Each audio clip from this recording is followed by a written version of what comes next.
Yo, what it is, gang? I say, yo, what it is, gang? It's KK on the check-in. Fuck K's Corner. One more time, man, just because we on the one and only Revo Podcast Network, man. My Revo family, what it do? It's KK on the check-in. Fuck K's Corner. Y'all know my life goal one day is to be hitting y'all girl while she's screaming, KK's Corner. All night, just thump it up. Boom, boom, boom. KK. Oh, bro. So, look, man, shout out to everybody tuned in to KK's Corner right now. As y'all know, I got to start off with a story time. Before I introduce my guest, man, before we dive into it for the day, I got to start off with a story time. And I ain't gonna lie, y'all, today, I just got to keep it real, G. I got to tell y'all how important it is to do research before you just dive into something. You know what I'm saying? We gonna keep it positive, folks. Y'all got to do a lot of research before y'all dive into something. I've been podcasting since 2021, TikTok, YouTube, all that, and I feel like every day I'm still learning, I'm still growing, I'm still discovering something new. Literally, I woke up at 7 a.m., was up to like 10, just straight researching stuff, you know what I'm saying? So if you like me, you're an up-and-coming content creator, you trying to grow your shit, scale your shit, get bigger, I suggest y'all check out my boy Gary V, man. Shout out to Gary V. I just downloaded that book, Day Trading Attention. That shit help out a lot. Shout out to Gary V, because I ain't gonna lie to y'all. It's more than just waking up and post. You gotta have like a rhythm with it. You gotta have your own flow. Like, it's a lot. And then if you a creator that's on TikTok that's trying to grow, go ahead in your search bar, type in the creator insights on TikTok. It's gonna run y'all through everything. You know what I'm saying? So like, if y'all a creator trying to grow, that's the only free game I got for y'all right now. Fun up. We're gonna go ahead and get into my guest of the day, man. We got the one and only Noah Mcqueen in the building. You know what I'm saying? A Barack Obama mentee, CEO of his own nonprofit organization, Lifting Our Voices, a juvenile justice advocate, as seen on BET, MTV, CNN, the inspiration and motivation. Most importantly, a Morehouse man. We got the one and only Noah Mcqueen in the building. Noah, how you feeling? I'm blessed, man. I'm feeling good. You know what I'm saying? My boy, you got my boy here. You got your shot of Taylor Port. Yeah. You know what I'm saying? You all vibed out in this bitch. Yeah. I'm real relaxed now. I'm real chill. You know what I'm saying? Got that Taylor Port here. You feeling right? Yeah. So look, man, we gonna just go ahead and dive right in, man. For those who don't know, go ahead, let them know who you are, where you from. Let's get it.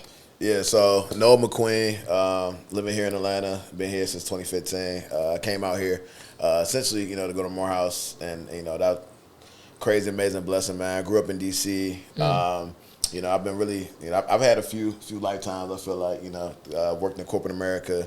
I've, started my own nonprofit when the pandemic kicked off, just trying to help a few people in my neighborhood, and expanded to a national, organization. As you mentioned, I'm saying, I'm really passionate about juvenile justice, and advocating for incarcerated youth. And I got some few hobbies on the side, man, but between my nonprofit work and just caring about people, supporting the community, looking out just for the neighborhood, man, that's kind of what my passion is. And I think at 28, man, we've done a good job just supporting the community, looking out for people, and taking care of not just this neighborhood, but we got organizations set up as chapters in Baton Rouge right now, Miami. And Tallahassee. I've never been to Baton Rouge, but we out there feeding people, man. We out there taking care of people. So shout out to the students in the organization, the people that's leading that. So yeah, for sure. Look, man, before we dive into the glitz and the glamour and all the good you doing, let's take it back one time. Yeah. A little birdie told me you was locked up at 16. Yeah. So I'm just trying to figure out, how do we go from locked up at 16 to here? No, fuck that. Yeah. How do we even get in the situation at 16? Like, what was your life like growing up? Like, what was you into? Like, you so prestigious. Like, what the fuck you go to jail for? Like, I can't even imagine you, like, in no situation like that. Like, really give us a story time on the situation of, like, why and how you got locked up and, like, everything that just came from that. Yeah. So the first time I got locked up, I was in middle school. I was, I think, like 12. Okay. And so I got locked up. I was on U Street. And so if y'all know what U Street is, man, it's in D.C. It is, it's a place for people our age now, you know what I'm saying? Yeah. But, like, since I got locked up for a curfew violation or something like that. What the fuck? Yeah, okay. So, I mean, but I guess, think about it, like, you see a 12-year-old on U Street at 4 in the morning. It just don't match. Well, what was you doing out there? Was you selling something, or you was just there? I was hanging out. I was kicking it. I was really just kicking it. Okay, that gives you like context. As a 7th grader, like, I didn't really have, you know how like when you're growing up, you have like, you got bedtime, you got curfew, do your homework. You might have extracurriculars. You might have like, you know, people get grounded and stuff. I ain't had none of that. It was just like from 6th grade on, I was just outside. I was like quite literally outside, just off the porch. And so, why? Like, what was your parents like? You know what I'm saying? Yeah. So like my mom, I mean, she worked 2 jobs, sometimes 3, and went to school full time. You know what I'm saying? And it was 3 of us. And so, she sent me to live with my dad, like eventually. And when I was at my dad's crib, like,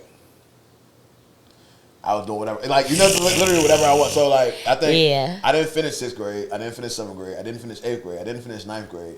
But I think that was when No Child Left Behind. So they just kept passing me through. But like, I went to like 10 middle schools, and I went to 4 places, like 4 institutions in high school. So I was in alternative school my freshman year of high school.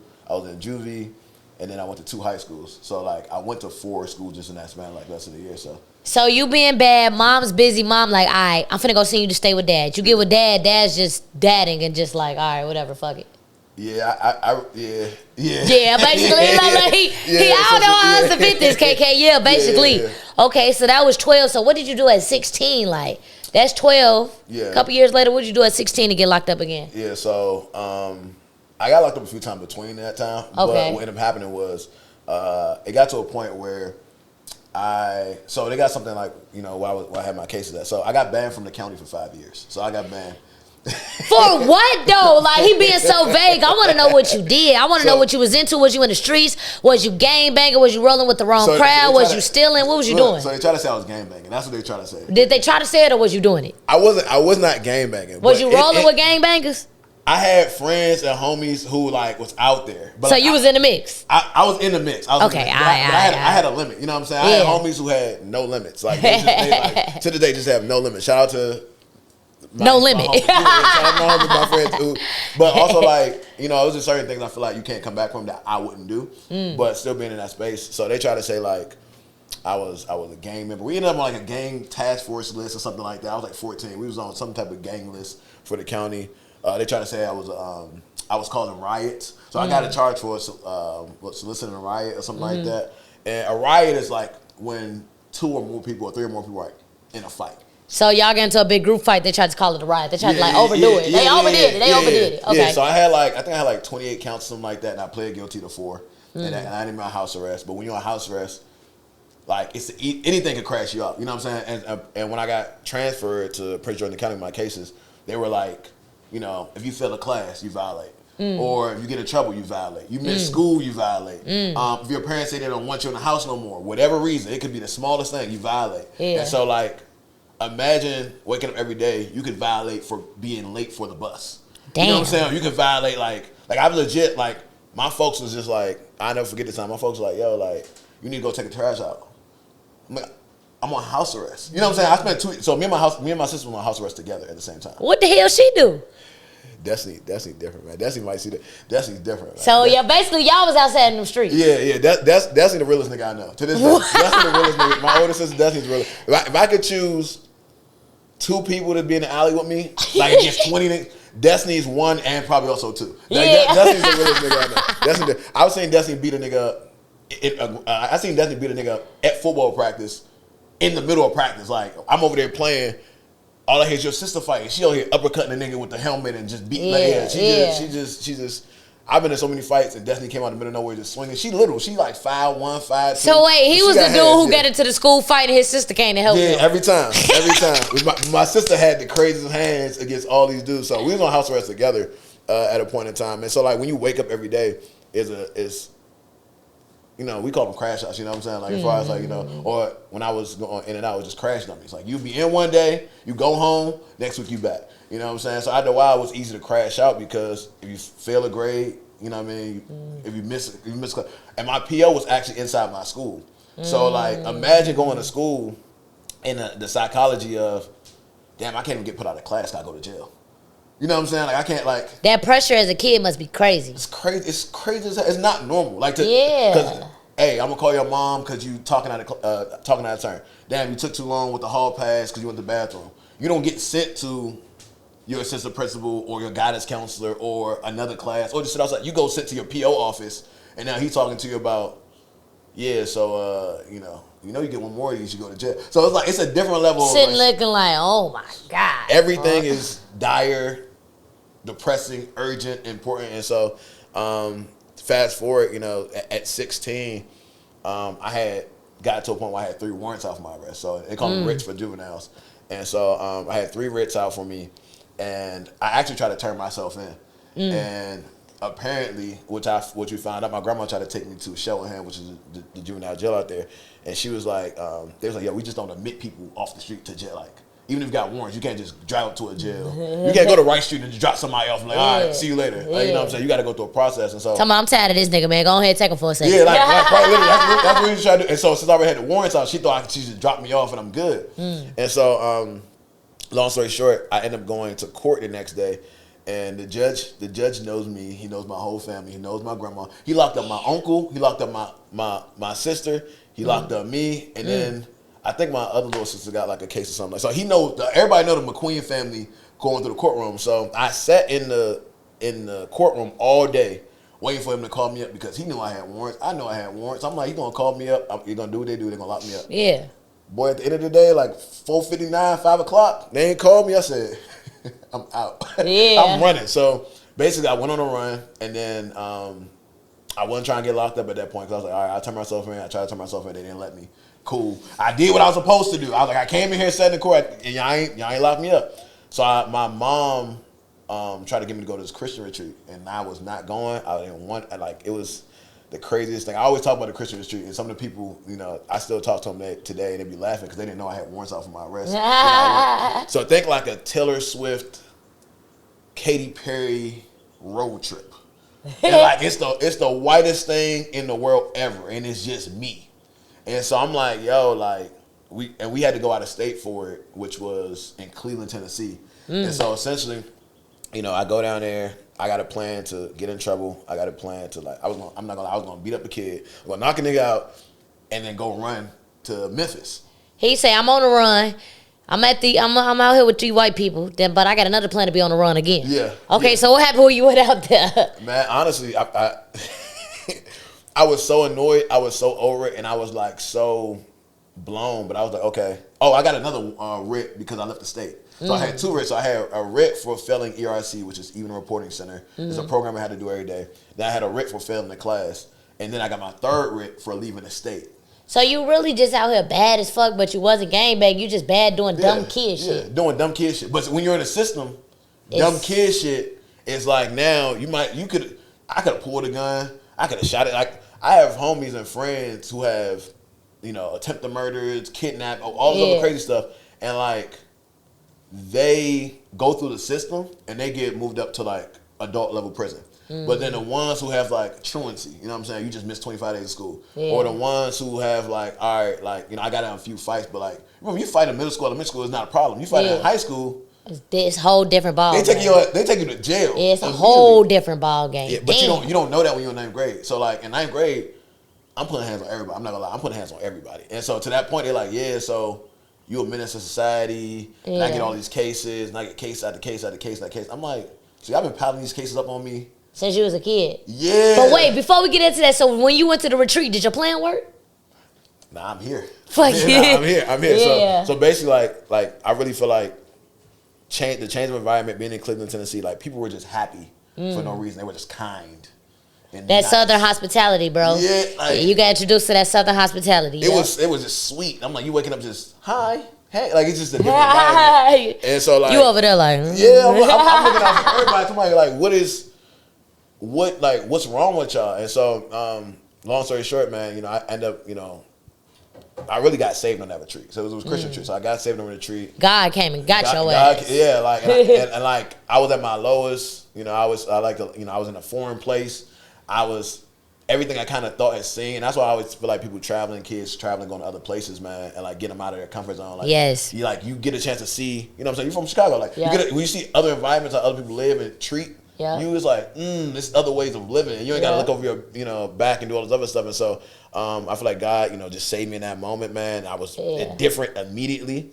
And then, coming back on the retreat, I got locked up like immediately coming back home. I got locked up like coming back off the retreat, boy. I got locked up within like the first 2-3 days. But my question to you is like, okay, you wasn't gang banging, right?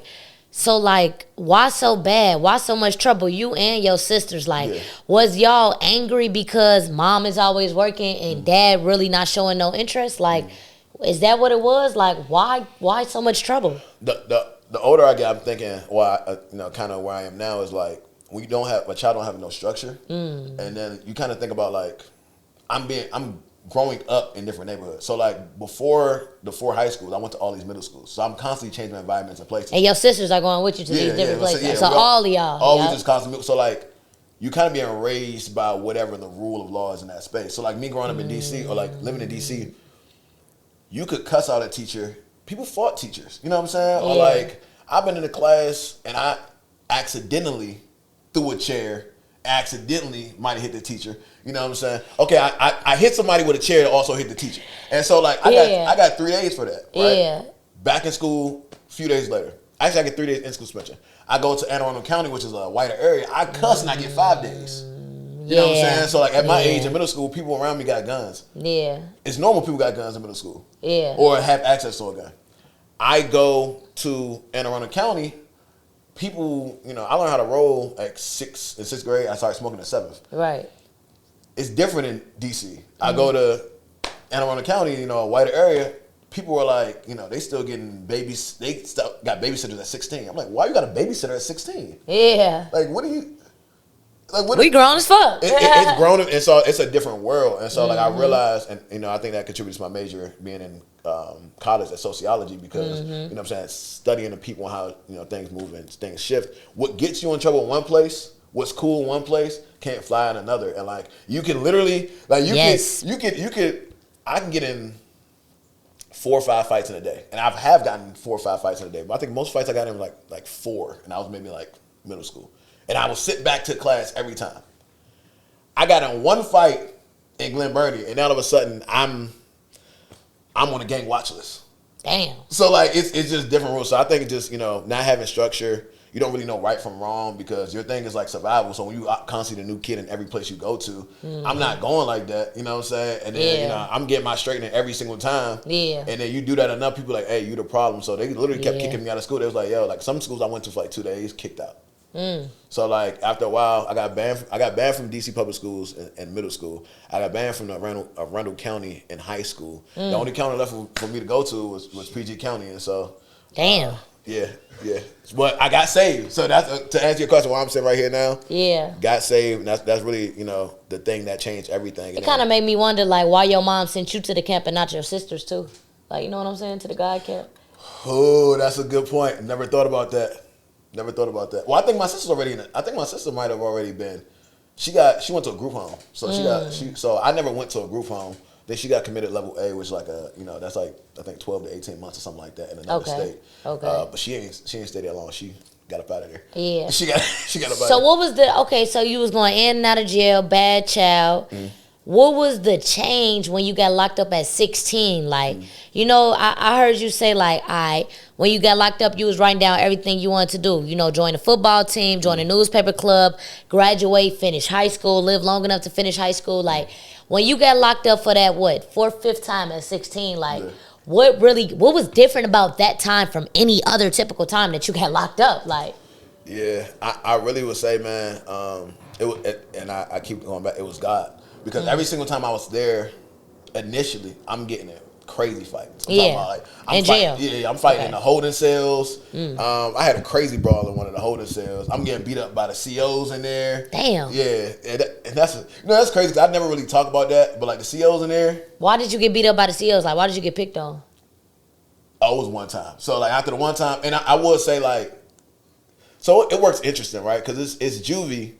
But the dynamics are similar. You know what I'm saying? So like it's not because when people think about prison and jail stuff like that, they think a lot of like, sexual assault, blah blah blah. Rape and shit like that. Yeah. But it really is, it's just really like, think about a bunch of young kids who don't care about themselves. The adults don't care about them. And like and they don't have emotional regulation. So it's not like, I'm processing emotions. I'm angry all the time. I don't want to be here. I'm here on Christmas. I'm here on Thanksgiving. I'm here in the summertime. You pissed off. Every day. Yeah. Every day. And so like, and a few times, it's so funny, like, if like a correctional officer, you know, the people who are in there, they got an issue with a kid, they want to go straight to the kid. They'll get one of the other kids. Like, hey man, I got some Popeyes for you. You know what I'm saying? I got some Taco Bell for you. Are you serious? So, but that dude over there, tonight, you know what I'm saying? I need you to go handle that. Like, oh, cool, bet. Easy. I ain't had Popeyes in 6 months. Yeah. People is bums using kids against each other. Yeah. So tell us the story time and the situation with the CEO in the fight, like the CEO in the fight. Yeah, so I had a court date because I violated house arrest. I was on and off house arrest about 2.5 years. Yeah. I violated house arrest. And so then I had to go. I got locked up for maybe like 2 days. Then I had court. And so when they transported me to like the holding cell in Upper Marlboro, it was, you know, other people got court there. So I seen a dude who I haven't seen since maybe middle school. And like so I knew him years ago. We was cool. And then he was basically trying to, like, you know, he had a letter trying to plead his case to go home. He was on something called Cirquil. Okay. And so Cirquil was like, if you get some Cirquil in there, man, you kind of good because it numbs everything. You kind of gonna be sitting there like a zombie. It's basically like, so he was high. High as like high. Like higher than Perk 30 high. Sitting there stuck. Okay, yeah, he was fried. You know what I'm saying? Yeah, he was fried. And so like, just sitting there letting the time go by. Sitting there letting the time go by. And so like, and I can't remember if it was before or after. Basically, long story short, his letter didn't work. So he got committed level A. 'Cause he thought he was going home, but instead they told him he basically had to do like a year and a half, almost 2 years. Damn. And that didn't include the dead time he already spent in there. And so like, he's tapped out. I don't know if he's in shock. I don't know if he's just high, but I knew it was a combination or whatever. And so dudes in the cell kept picking on him. And so it was like 3 other dudes in the cell. I'm like, bro, y'all gotta leave this man alone. Y'all just bother y'all, like y'all just fucking with him. And so y'all niggas bored. So like and I'm talking to them, it's 2 twins and another nigga, so they all came from the same facility. And so essentially they start throwing stuff at him and all this other stuff. I'm like, bro, this is the last time I'm letting y'all know y'all can't do this shit. Yeah. So they end up trying to jump me in there. So I end up fighting 3 of them, 3-on-1. And the dude just sitting there high watching you fight? Dude sitting there high watching me fight. Spaced out. So I end up, I throw hands with the twins, and then the other dude, like, he came from behind and like he hit me from behind. So we in a corner fighting. And so one of the twins is down, the other dude, I don't know what he doing, but I'm fighting one of the dudes in the corner. The CEO come in there eventually. After, it's 5 dudes in the cell. Well, I guess, yeah, it's 5 dudes in the cell. So the CEO eventually come in. After he can see me either get my ass up, whooping it. Like y'all been fighting long enough that you can see what's going on. Ain't like the fight just started and he come in like we been going at it. Man, bro, coming in when I'm getting my straightening finally. And so, bro, come in here. I'm 14 at the time. Yeah. Bro, come in here, bash my head against the wall, turn and flip me on my neck, and then throw me in the other holding cell. And I'm like, did you not just see these other 3 niggas jumping me? Yeah, man. So long story short, I get up there. I'm hot at this point. I'm like, man, I don't care if I'm not going home. I don't care what's going on. I got food all over me. I got applesauce all over me, and I had to go up to my court because I ain't had my court date yet. So I still got to go upstairs to go to court. Boy, I'm like, man, listen, like, do whatever y'all gonna do, say whatever y'all gonna say, because when I come back there and I'm getting some straightening. You like, I don't even give a fuck about court, nigga. When I go up here and come back down, it's up. Yeah, okay. Literally. And then they sent me home. And I was like, that's the first and only time I was like, damn, I wish I ain't go home. Like I wish I ain't go home. Cause you know what I'm saying? I really felt some type of way about that whole thing. And I never forget that. One, because I don't know what bro is now, you know what I'm saying? I don't know what happened to him after. Yeah. It's KK on the check-in. I'm sleep, but we ain't sleeping on Good Times ATL. Man, look, if you into the fashion, you like to get fly, your swag be on point, you in Atlanta and you need a place to come shop at, come get some real drip at, make sure y'all hit up Good Times ATL. As y'all know, they been here since 2020, but we been getting drip from Good Times since like 2017, 2018, you know what I'm saying? Soon as y'all come in the store, we instantly, hold on, come here. Who you know in Atlanta? Come Ricky, come Trim. Okay, cool. We instantly come Ricky. We got the drip over here. If you in the A, you need you some good drip. You got you some money on to spend, because come here, you know you can't have no fun on if you ain't got no money on. You know what I'm saying? If you in the A, you got you some money to spend, you trying to get fly, trying to get right one time, make sure y'all come visit my people at Good Times ATL. It's KK on the check-in for KK's Corner. Y'all still ain't coming to shop yet? I got a hoe. This she thinks she sick. This bitch just slip me a note. What is wrong? Niggas ain't rocking that shit. Bitch, I got a one coat. I'ma just say this shit once. Ain't gonna say it no more. Just sitting in that cell. And also, Yeah, I hope he okay. Like, you know what I'm saying? Like, he was already zoned out. He was zoned out when nothing. I mean, something happened to him, but like, I mean, it's. I mean, when people aren't in shock, they're in shock. They're trauma response, and like, yeah. But also like just. I don't know how many people would have defended bro in that moment in the same space, because I see people get picked on all the time, and like they just don't. And this is juvie. Yeah. It just don't work out for them. They just don't have the. He probably shouldn't have been. I think he had a gun and try to rob somebody and turn out to a shooter, something like that. So like, but I've had so many friends that crashed out because like simple stuff, right? Like you know, they got a strap, they try to rob somebody and go left and a kid get hit. You know what I'm saying? Or like they try to carjack somebody, or they do a B&E, a break and entering. And so I never did that. You know what I'm saying? And I was just like, I'm not doing B&Es, breaking and enterings, because if you find out somebody home, now that's a home invasion. Yeah. And now that's. You can't plead that down to a misdemeanor. So you was bad, but you was smart. You never wanted to get like too hot or do something that you felt like you couldn't recover from. Yeah. So that's kind of why you're like your last situation in jail, getting locked up at 16. That's why your mindset changed, because it's like when God saved you in that moment, when you was ready to go back downstairs and raise hell, when God saved you, it's like you kind of felt like a sense of relief a little bit. Yeah. The last time I got locked up was the only time I didn't get any fights. I didn't get in any and. You know, I got in a crazy joint in the bathroom one time as far as crazy. That's probably the most recent crazy brawl I got into as far as like being in there. Yeah. And like it was some of the same people, some of the same characters, some of the same situations. But when I came in, I was a different person. So it didn't get to me. But also, I think I had been in there 4 times or 3 times already. So at that point, like I didn't have to do that much to get people to leave me alone. People was kind of felt better that I was not on that. But also, like I think the first 2 times I came in, I had like a limp. Because I had tore some ligaments in my knee. Yeah. And so, like, I'm walking in there. So people going to try you because you got a limp. You look vulnerable. And so because of that, the opposite would happen. Like, I just tee off on people for no reason. And then you also get cases in there if you out there fighting all the time. So you'll get cases added to whatever time you have. So if you came in there, you're supposed to do 3-4 months, and then you whooping ass. Yeah. Now you got some more time. Yeah, now you got some more time. So this is my next question, right? You go through all of this, you in and out of there, you finally make the decision like, man, nah, fuck that. I'm finna turn my life around, right? So like, what was the very first thing you did when you first got out to work towards these goals of I'm finna turn my life around, I'm done with this shit, we moving positive, I'm done? Yeah, the first thing I did was, man, I left the courthouse, which is like 10 minutes from my high school, maybe less. I ain't called my homies. I ain't called my girl at the time. I went straight to the football field. And I told them I was trying to play football. And they almost called the cops on me.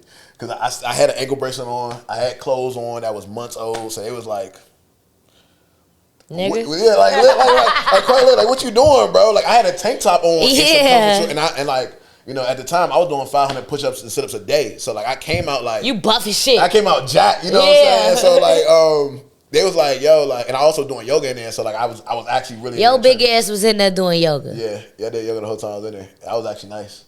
I was like the 500 push-ups, sit-ups, and yoga, because you go to sleep at 7 o'clock. So I'm up to like 2 in the morning lifting. Well, not lifting, but like doing calisthenics and reading. So yeah. I came out like this, but also I'm in 10th grade at the time, so like you know what I'm saying. Still young. Still young. Yeah. And I had a guy who was a CEO in there. His name was Whitley. I seen Whitley a few months ago. Oh shit! And he basically was like, man, what you doing in here? You ain't supposed to be in here. Don't worry. On the outside, I'm gonna put a good word in for you with the coach. So when you get out, you know, so you can play football. So like the whole, you know, I guess a month, 2 months, and he gassing me up like, you know, hey man, when you get out, you gotta go play ball. You get out, you look like you ready to go play ball. I'm gonna put in word in with the coach. I get out, go straight to the field. Like I said, they look like they were gonna call the cops on me. And then they realized I was a student. And then it was like, you know, I had one coach who was Sean Allen. He was like, man, first of all, I had my report card. And my report card was E. E's are F's. And I'm so like, what the fuck is the E? And you see me look to the side of E. Okay. It's all E. So I had a 0.1 GPA leading up to the point. So like, I had less than a 1.0. You got to be 2.0 or higher to qualify, 2.0. And so the coach was like, man, he seen my report card. He's like, he literally threw the joint. Like, he threw it. He's like, man, like, he can't play for me. Like, he's not eligible. And I remember Coach Allen caught the transcript. He was like, nah. He got a 2.0 on the dot the quarter before.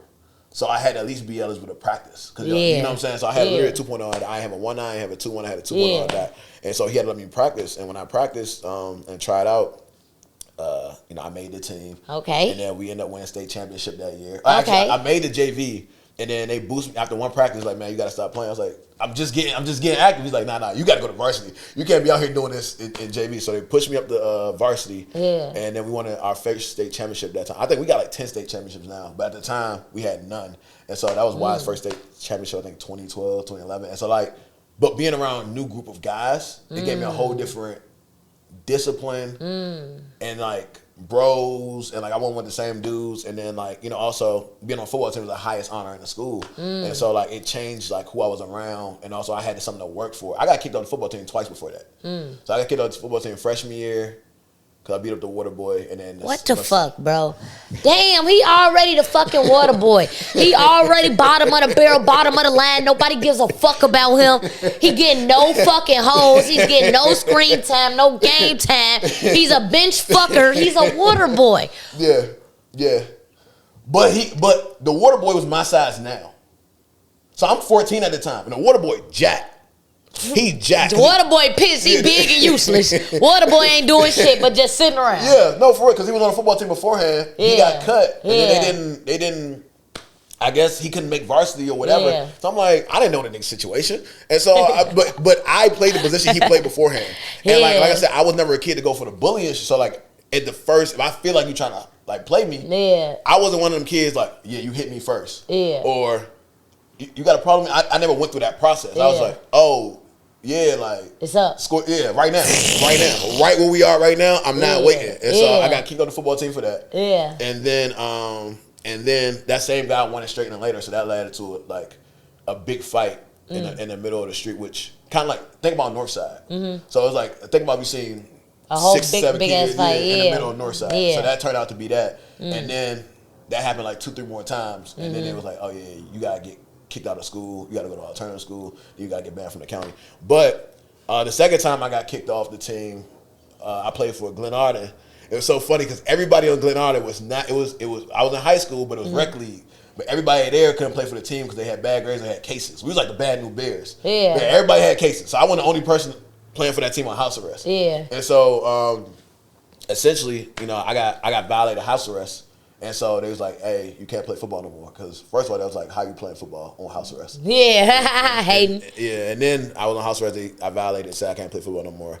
And then the third time I made the football team was when I made it when I first got out. I was still on house arrest, got back on house arrest. Yeah. And my coach always used to make fun of me because he just called me jailbird. And so, because I would have all my snacks, but I was stuffing them in my pants. Just like a jail nigga. Just like a jail nigga. Bro, it was normal to me, but they was like, yeah. So, can't be doing that around here. So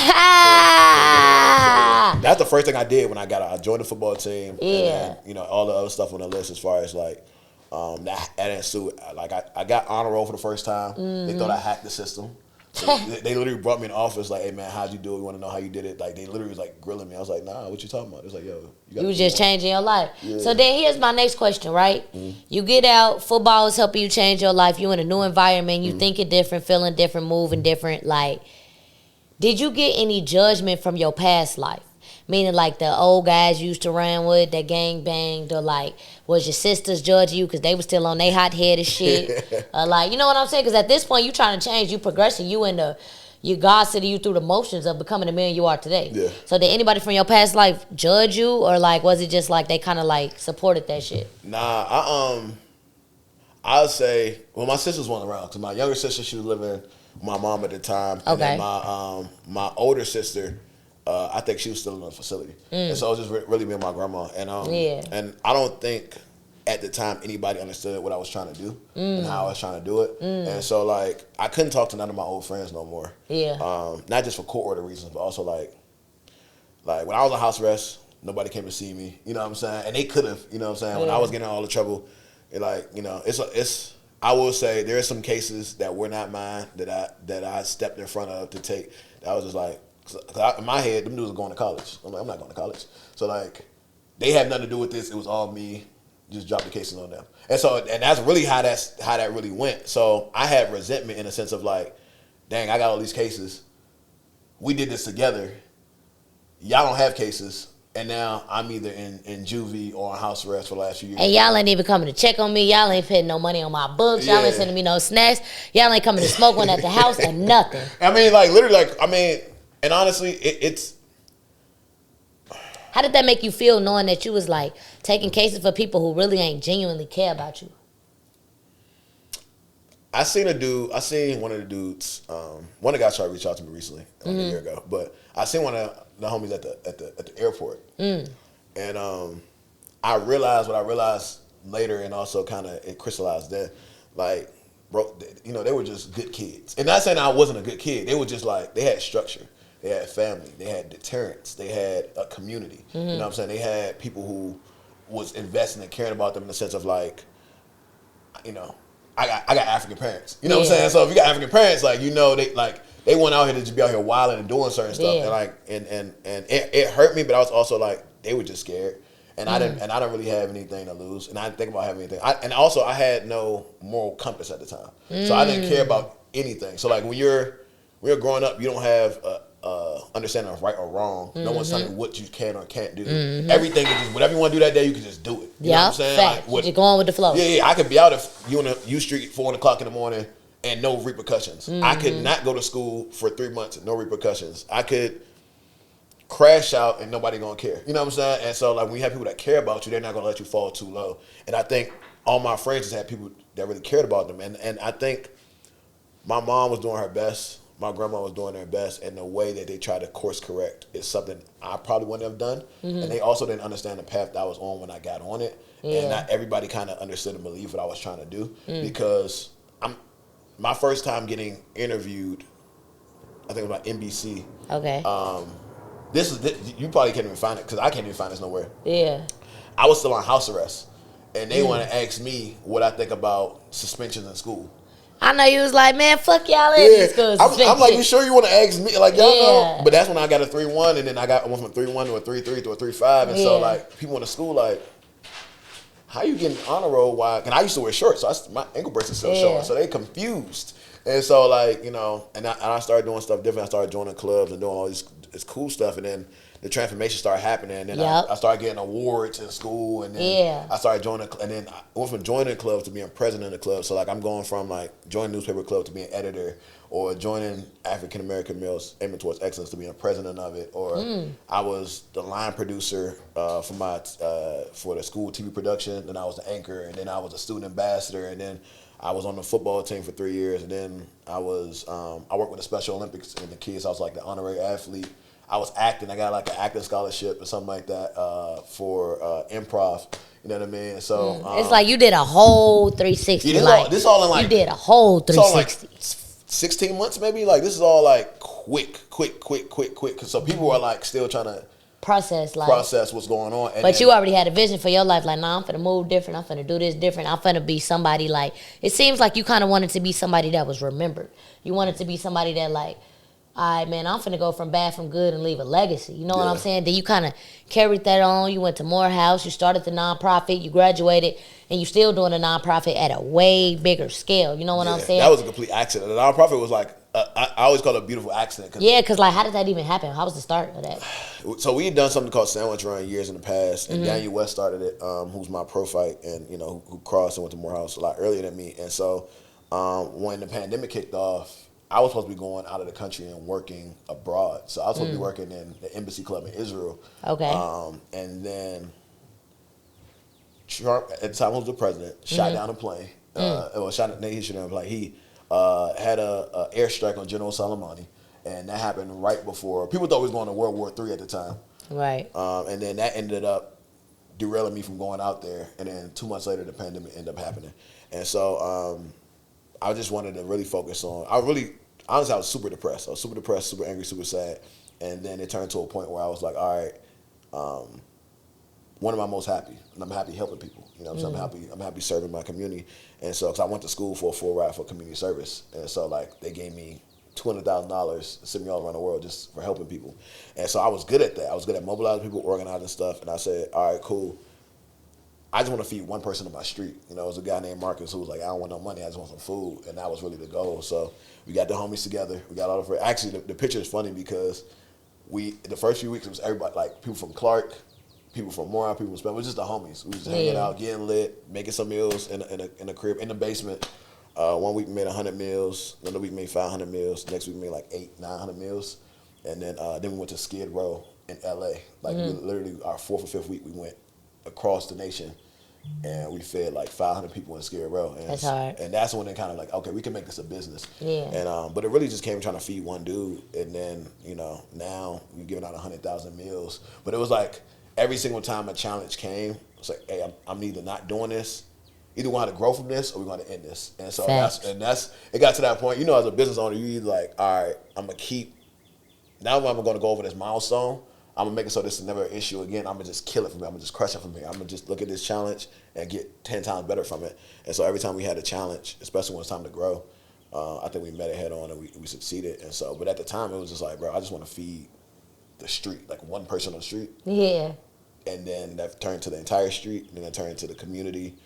One sandwich went to 100,000 sandwiches. Yeah, quite literally. Yeah. Like literally. Yeah. And it's crazy, bro. And it's like, but I love the story. And you know what it make me wonder? Like, I gotta look dead in the camera when I say this. You know what it made me wonder? It made me wonder, like, the conversation when people be like, is college still necessary? Because we living in 2025 where it's so many ways to come up and get rich and do what you need to do. And, like, networking and connections could get you farther than a degree. So, like, do you feel like college is still necessary in 2025? Like, I think college is way too expensive. facts. College is way too expensive. It was never supposed to be like that. Shout out to Ronald Reagan. You know what I'm saying? How he corrupt the system. But yeah, literally. But also I think that, like I mentioned earlier, the changing environment, right? Mm-hmm. And for some people, getting outside the city, man, getting outside of where you grew up at. College is your only avenue and opportunity to where you can go somewhere new. You can meet all new people in a safe place and space. When you fail, you're not failing and facing a gun. When you fail, you're not failing and facing 20 years in prison. When you fail, at the worst, you're failing a class. You're failing a relationship. You oversleeping. Like your level of failure changes of, dang, I may not have been able to join the organization I wanted versus the organization I wanted in the street may have been a gang. You know what I'm saying? Like it's a safe place for you to like grow, fail, and keep moving, but also the connectivity. You meet other, and you listen to HBCU, if you're in a monolith thinking like, all black people live the way I do from Indianapolis, all black people live the same way I do from Cali, all black people live the same way I do from Connecticut. When you go to Atlanta, you like, or go to HBCU, you like, oh, this is black people from Jamaica. This is black people from, Upper West Side. This is black people from Bel Air. This is black people from New York. Yeah. This is black people from down south. Yeah. You see the difference. Yeah, y'all start. You join the ski club. Like you a part of, the Rotary Club, or you know what I'm saying. You what they call the Jack and Jill kids. You're like, okay, it's diversity in our people, and there's other options and ways to get to it. And you know what I'm saying. Also, like it's your community is invaluable, and the information and knowledge you have is invaluable. Yeah, you got YouTube University, but it's not the class time you spend at school. It's the things you do outside of class. Like, are you looking at other people who's interested in the same things you're interested in, building your skill, building the relationships? Are you building $1 million, multi-million-dollar relationship? I'm not sure you could attest to this. People go to college, they find a husband, a wife, their best friends, their groomsmen, their tax person, their, whatever. You find all these things. And I think, and it sucks because you started during the pandemic, or like you started close to the pandemic, so like it's a jaded experience, but like, if you go to the right school, get the right experience, and do it the right way, you get a lifetime of benefits from 4 years. And so I've seen it now in my life. I don't even think I could say, I gotta look at all three of the cameras when I say this. Like, I don't even think I could say it like more well spoken than that. Cause this conversation about, man, I feel like college ain't gonna be a thing no more. Like everything he just said, bro, is so well spoken that like I can't do nothing but agree with you, bro. Cause like I feel like if you kind of already know what you want to do, like let's say, okay, you're a young girl, you're a hairstylist, you're doing hair in high school, you start making money off it, boom, cool. Or maybe you're a barber, or like if you already blow up on like YouTube or something, anything you're doing in high school, if you already got a skill that's making you income, whether it's service-based income or passive-based income, then you might be good. But if you're not really sure what you want to do, or if you in like battling different paths or different routes in life, yes, I agree. Everything you just said, college is the place to be, because it's like, I don't know, you get so many more benefits than just the Clark. Like I told you before we got on camera, I can't tell y'all shit I learned at Clark LA. Shout out to the best university, you know, the only university in the AUC. The only university in the AUC. Brown? The only university in the AUC. Yeah. You know what I'm saying? He went to a college. I went to a university. Shout out CAU. I just want to put that out there.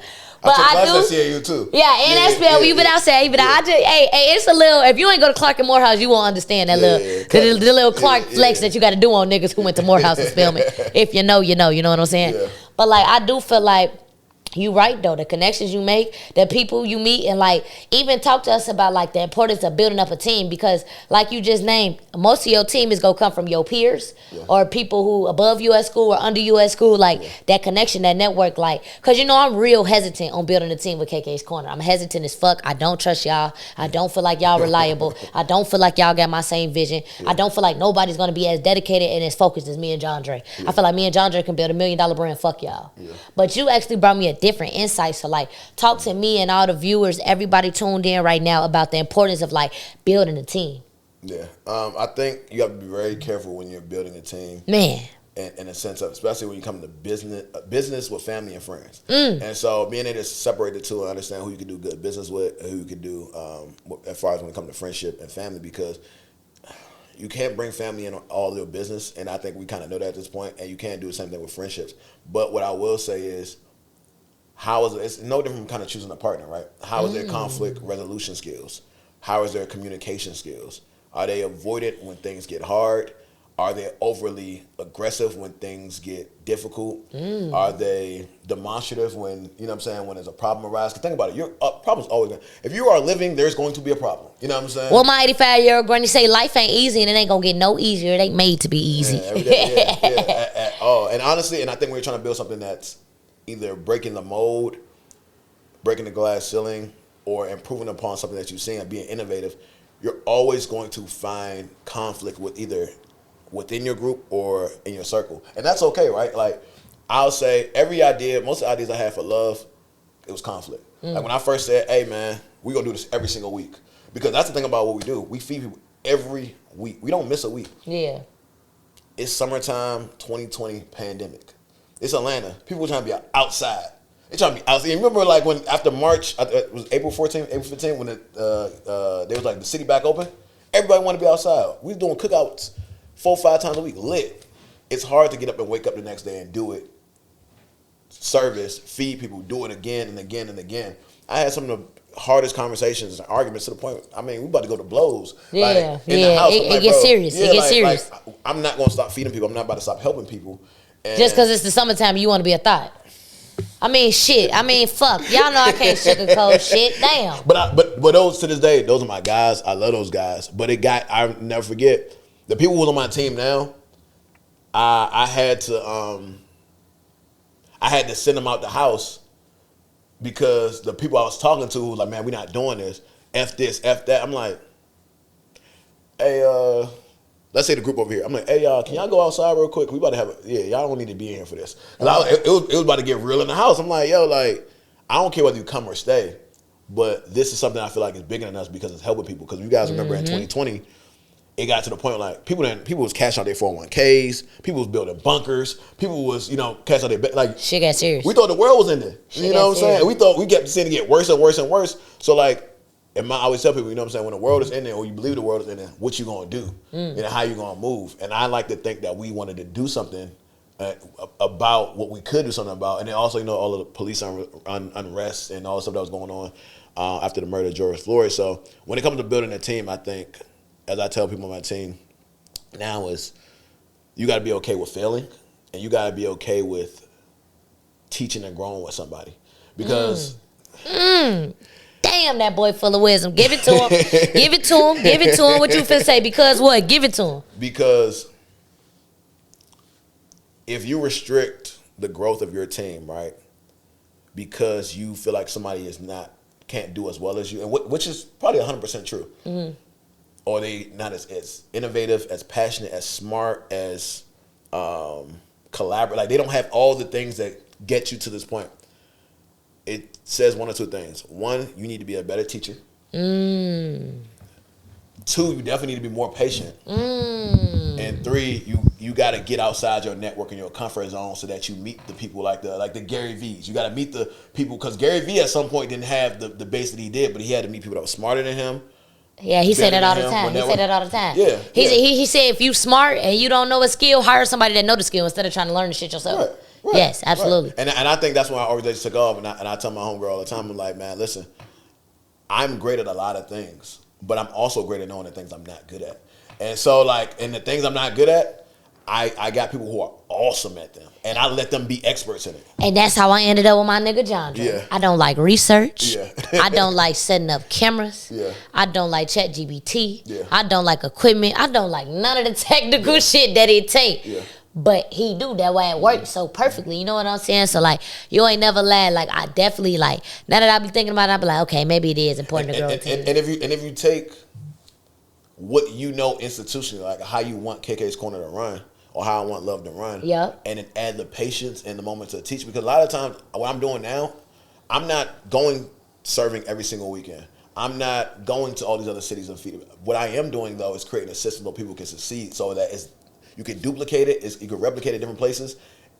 That takes so much time to take everything in your brain, and put it on paper, and then give it to people, then let them mess it up, then having to redo it, then also letting them poke flaws and holes in it. Because when you do something that works for you all the time and then it don't work for them, and you got to be okay with them telling, hey, this is stupid, this sucks, and this need to get better. Now I got to reinvent as a leader and get better. So you got to be okay with the people that you're teaching to also teach you better ways to communicate. And so that's how we were able to grow from no chapters to 1 chapter to 8 chapters to 10 to probably have 10. Yeah, just because I'm like, okay, cool. Does the system work? If it don't, how can I get better as a leader? Am I okay with teaching it? It's going to take a year for me to teach you this. But I know at the end of the year, you're going to be the best possible leader, and you're going to help feed another 100,000 people. I know your mom can't believe the fucking person you are today. I just know she oh my God. I just know it, bro. You ain't got to tell me. I just know. Yeah. I know she just probably so proud and so happy, you know what I'm saying? And just can't believe it. Everybody, though. Your sisters, I know everybody just damn. Look at the man he growing into. Because you just getting started. Yeah, especially when got the proclamation from the city. Yeah. On what, February 1st? Yeah, February. To have your own official day. Pop it. Go ahead. Let them people know. Let them people know. February 1st, first day of Black History Month is, in the city of Atlanta is now, Lifting our voices there. That's fucking crazy. Yeah. Congratulations. When I seen that, I'm like, how? How does one even get their own day? Yeah. Seriously, how? I need you to look at my cameras and tell me how. How? So if you guys are somewhere in what your respective cities, man, there's a process to, that you can submit to your city council about the work that you're doing in community. And so I think that we see a lot of people get days like Keys to the City, stuff like that. And it's cool because I didn't hear about it. I know a homie put me on to it. It was like, hey, man, you've done enough work to get, a proclamation. I was like, whoa, what's a proclamation? They're like, well, a day in the city. I was like, what does that do? But I think when we did it at the gala and had the big announcement, man, I don't think people really understood. Because getting a stamp from the city for the community work you're doing in Atlanta, when you got Atlanta Student Movement, you got the giants MLK and John Lewis and, C.T. Vivian and Andrew Young. You have all these giants who've done amazing work in the history of Atlanta to be somewhere, the Hosea Feed the Hungry, so where you get your own acknowledgement for the work you have done. I feel like it's not just us. We're joining the ranks of powerful, impactful people. But it's a student-led organization. So, when people say young people now out here doing work, young people now out here making a difference, this new generation is this, new generation is that. I'm like, man, the new generation led all of this. You know what I'm saying? Yeah, facts. And so, they running it. And that's kind of what, I think is the cool thing about where we are and the organization represents, because it's completely young people led. Yeah. And we collaborate with corporations, we collaborate with partners, we collaborate with nonprofits, everything. But the young people run this. So when you come to Love, you got to understand, hey, it's professional, it's organized, it's efficient, but it's ran by the next generation. So when the next generation become doctors, lawyers, engineers, YouTubers, philanthropists, they all know and understand how to approach community with a heart, approach problems systematically, and collaborate with everybody because they've been having to do it since they've been 18, 19. Damn. And I know you like reaching the young people so much because of what you went through at a young age. Yeah. So now it's like you want to help be a part of shaping the future. Yeah. I just started talking about that stuff really like the last 2 years when I joined the Juno. 2 years. Like I talked about it a little bit. Yeah. But when I joined the CJJ and then I joined the OJJDP youth subcommittee trial, it's just basically some boards advocating for the rights of young people. Yeah. Some advisory boards.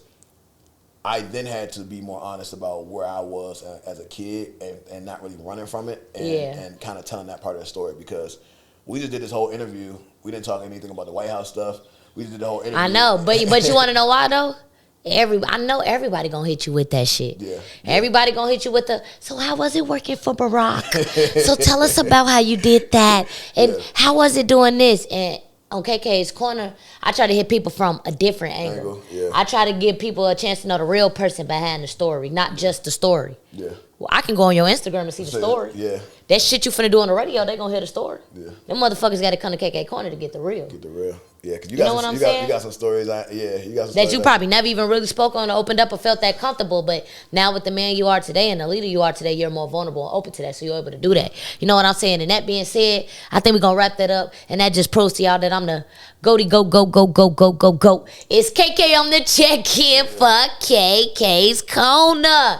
Anything you got to say before we go, my boy? Nah, man, I just appreciate you. This is dope. I always love supporting HBCUs. You know what I'm saying? You know what I'm saying? Hell yeah. Yeah. What they say, Spark House family. But, I mean, I think this is dope, man. I think creating a space where people can talk. I think storytelling is important. I think sharing is dope. And so, appreciate you having me, man. Big CAU in this motherfucker. Shout out to one and only Revolt TV. Let's get it. It's KK on the check-in for KK's Corner.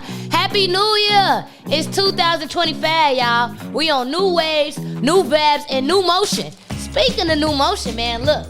Let me tell y'all about the coolest clothing brand. Started in Chicago, Illinois. Lost in the Straight. Founded always since 99. Now, look. 99 plus 1 penny, that's 100, man. You know what I'm saying? So you gotta keep it 100 when you got on that Lost in the Straight. And as y'all know on KK's Corner, they are the official sponsor. So I got that pack in the mail. Think I gotta show y'all real quick, man. Make sure y'all visit lostinthestraight.com to grab y'all some merchandise. And if you a guest on KK's Corner podcast, you get a shirt for free. Hold on one more time, because I know y'all love free. Y'all love a good deal. I say, if you a guest on KK's Corner podcast, you get some Lost in the Straight merchandise for free ski. Free 99, y'all. So let's see what we get right here, right now for all my new guests on that new pack in the mail. Woo. Oh my God, y'all. I don't even know if I want to really open the pieces. You know what I'm saying? I think that y'all just need to tune in to every episode of KK's Corner and just see what I get. Because Lost in the Straight did not come to play. Oh wait, if you're really interested to see more, make sure you visit www.lostinthestraight.com right now to purchase your own shirt, man. Look, founded always since 99. Chicago black-owned brands. It's KK on the check-in. Make sure y'all get y'all some Lost in the Straight, the official presenting sponsor for KK's Corner podcast. Let's get it.